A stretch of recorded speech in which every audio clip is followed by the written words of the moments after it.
Magandang umaga, brothers and sisters. Sa video po nito ay gusto ko lang talakayin ang iunat ang mga kamay natin.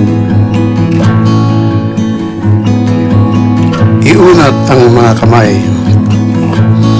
Nangyayari na iunat ang mga kamay natin na hindi natin namamalayan. Automatic ba?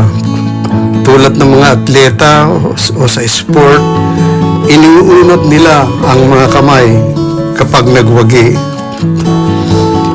Nag-champion sa laro o paligsahan.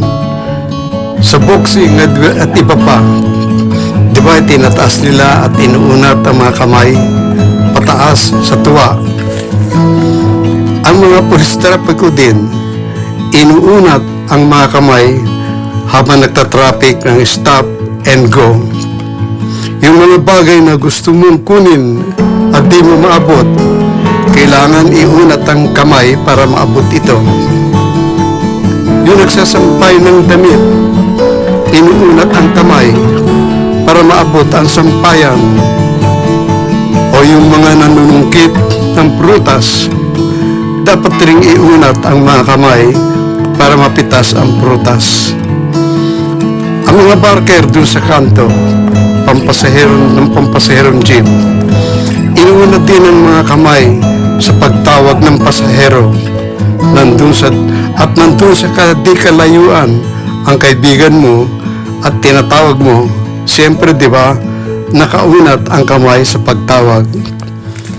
Automatikong gumagalaw ang ating mga kamay, naiunat ang mga kamay na di natin namamalayan, di ba? Pero mayroong isang bagay na bihirang iunat ang mga kamay.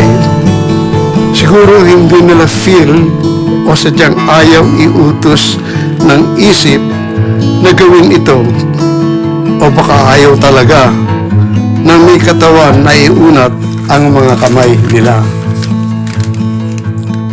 Isang pag-uunat ng kamay para sa basbas o pagpapala ng Diyos ito ay ang iunat ang mga kamay paitaas sa pagpupuri at pag-worship sa Panginoon.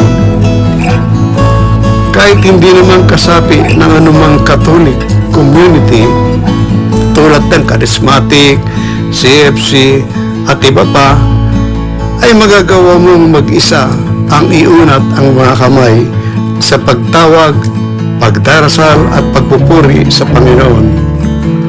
Ayon kay Mateo chapter 12 verse 13, pagkatapos sinabi niya sa tao, iunat mo ang iyong kamay. Inunat niya nito ang kanyang kamay at ito ay gumaling. So nung sinabi ni Jesus sa patay ang isang kamay ng tao na iunat ang kamay, ayun, gumaling siya. Ang mga politiko, inuunat at tinataas ang kamay na iniendorso nilang kandidato. Ang mga estudyante, inuunat at tinataas ang kamay kapag alam nila ang sagot sa tanong ng guro. Binabasa ako sa isang libro na ang bawat tao'y sa bawat dako na inuunat ang mga kamay na nananalangin na walang galit at pakikipagtalo. Paggising din sa umaga, di ba? Inuunat mo ang kamay at nagpapasalamat sa Diyos. Sa pag-exercise din, inuunat ang mga kamay. Dito sa Gawa, chapter 4, verse 30, iunat mo ang iyong kamay upang magpagaling at loobin mo na sa pagpangalan ng iyong banal na lingkod na si Jesus ay makakagawa kami ng mga kababalaghan. Dito sa Exodo chapter 10 verse 12, sinabi ni Yahweh kay Moises, iunat mong pataas at dadagsa sa buong Ehipto ang makapal na palang.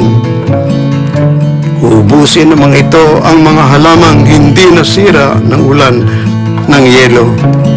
Sa pangyayaring ito, ay nagalit na si Yahweh kay Paraon kasi nagmamatigas at ayaw pumayag ng Paraon na umalis ang mga Israelita sa Ehipto para sumamba kay Yahweh.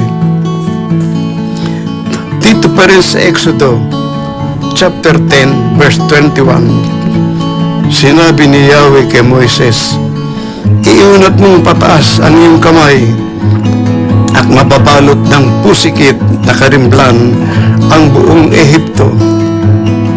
Marami pang kababalaghan ang ginawa ni Yahweh hanggang makaalis ang mga Israelista sa Ehipto. Tayong mga nailigtas na sa pag-aalipin ni Paraon sa panahon at sa panahon ngayon, siguro dapat nating iunat ang kamay upang abutin ng konting tulong ang nangangailangan. Iunat ang mga kamay para sa mga pulubi, kahit na isang pandesal man lamang. Iunat ang mga kamay sa paghihingi ng kapatawaran sa mga kasalanan. Iunat ang mga kamay sa pagkikipagkapwa. Si Jesus na ating Panginoon ay hiniyang iunat ng mga Hudyo ang kanyang mga kamay upang ipako sa krus. Hinayaan niya ito upang tubusin ang mga kasalanan ng sanlibutan. Kaya tayong mga nabubuhay pa ay matutong iunat ang mga kamay ayon sa kalooban ng Diyos. Ako po si Jaime at maraming salamat. God bless you, my brothers and sisters.